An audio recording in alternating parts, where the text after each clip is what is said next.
Hi.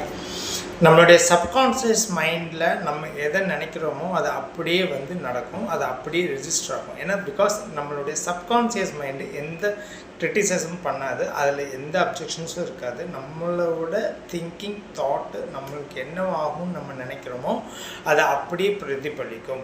So அதனால தான் எல்லோரும் சொல்லுவாங்க, எப்பவுமே பாசிட்டிவாக திங்க் பண்ணு, நல்லதே நினைக்கணும், நல்லதே நடக்கணும் அப்படின்னு நம்ம திங்க் பண்ணணும்னு சொல்கிறதுக்கு காரணம் அதான். நல்லதே நல்லதே நடக்கும்.